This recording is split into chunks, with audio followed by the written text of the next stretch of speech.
Today's video is going to be about the wine bottle tiki torches that everybody's probably seen on Facebook.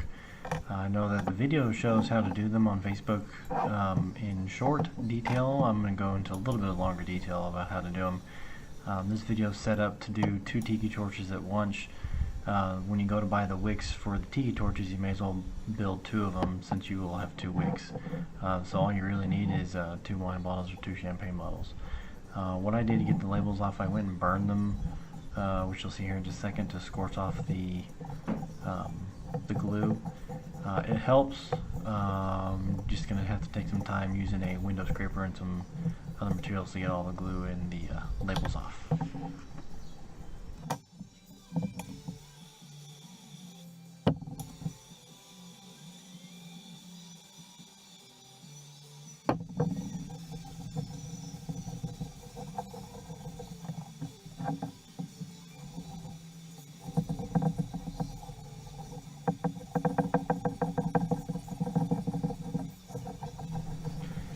So once you get the majority of the label off and scrape off all the other residual stuff, you are going to have some residual glue material left over, and the best thing to use for that product is obviously glue gun. It's great stuff, works on anything. Go ahead and use that to get the residual amount of glue off.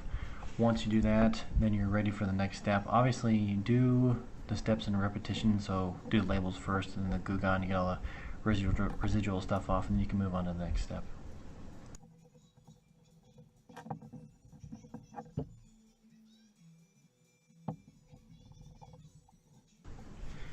So once you have the bottles clean and ready to go, you are ready for the next step, which is obviously figuring out what you want to do for decoration. I took my 2 bottles and used some leftover pea gravel from some potting soil that I had.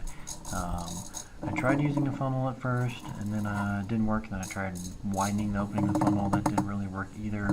There's really no easy way to do this. Having an extra set of hands around to help you do this process would probably be easier. One person holding the funnel while the other person putting in the pea gravel and trying not to get it clogged. It does get clogged pretty easily. Just take your time. There's nothing you can do to get around it. Other options are obviously twine or rope on the outside, or marbles on the inside. That works great too. So once you finish your decoration, you're ready to move on to the wicks. Obviously, just 2 tiki torch replacements. Great options. You can use other wicks as well, but tiki torch wicks are pretty cheap and easy. I think it cost me like $4 at your local box store. You can try using the brass coupling, which is a 3/4 to half. It didn't really work too well. You had to tape the wicks down pretty narrow to get them through there. Another thing that works is an 1.5" washer with a 1/2" opening. I did that for the first time I tried this. That worked a lot better. It was a lot easier to get the wicks in.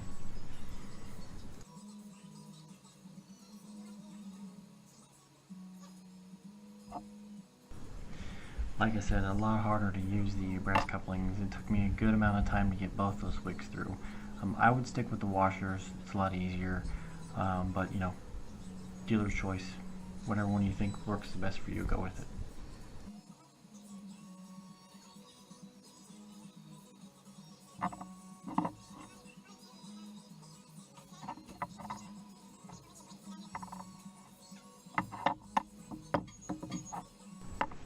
So once you have your wicks assembled, set them aside, because now you're ready to move to the step of putting the tiki oil in your bottles.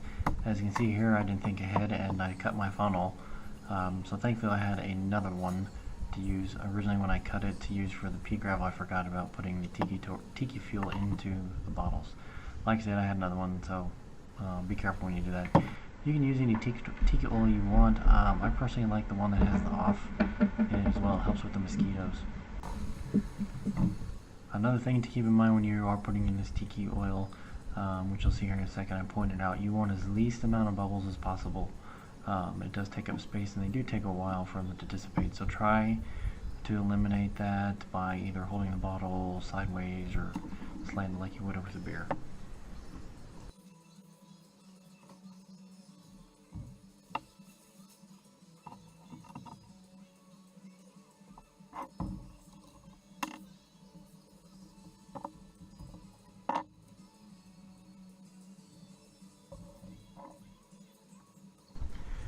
As you're filling these up, you also need to keep in mind to give yourself enough room for the displacement with the wick. The wicks do soak up some of the teak oil, but you need to make sure you leave yourself enough room for that displacement. I forgot about that and actually had to dump some out. And unfortunately, if you dump that stuff out on your concrete, it does take a while for it to go away. Just be cognizant of that when you're pouring in the oil.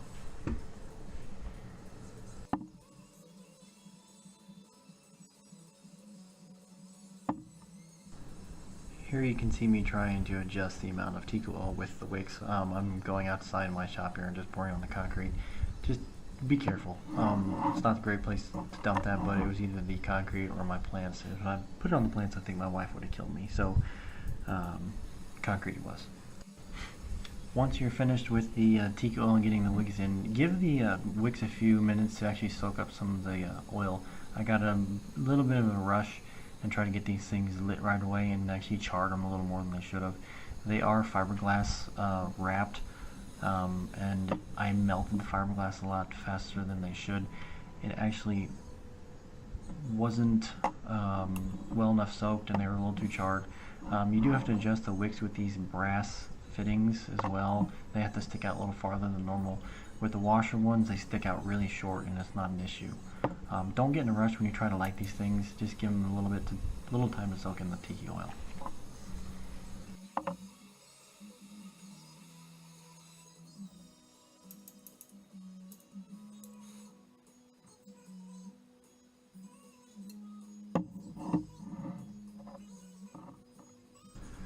With that one on the right, I'm actually jacking with it because like I said, got in a rush and it was actually too short inside the brass coupling. I keep lighting it, it doesn't go out, and the only reason why it's doing that is because there's not enough oil actually inside the center of the wick. I did let it sit for a while and try it again. You do see me trimming them as well. That other one there on the right is a wine bottle one with the washers. A lot better in my opinion. So that's the end of the video for you guys. Coming up here, obviously I built two wine bottle and two champagne bottles. Champagne bottle ones give it a different look with the brass couplings. The wine bottles with the washers were probably the easiest. I had a lot of fun building this build. Definitely a challenge. If you guys like what you saw, please hit the like button below. Send me any comments or questions. Thanks again for your support, and we'll see you guys next time.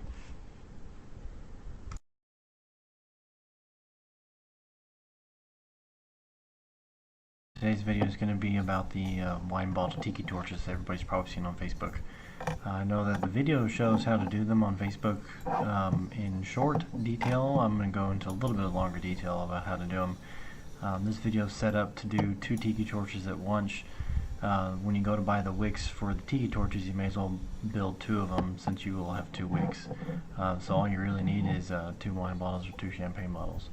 What I did to get the labels off, I went and burned them, which you'll see here in just a second, to scorch off the glue. It helps. Just going to have to take some time using a window scraper and some other materials to get all the glue and the labels off.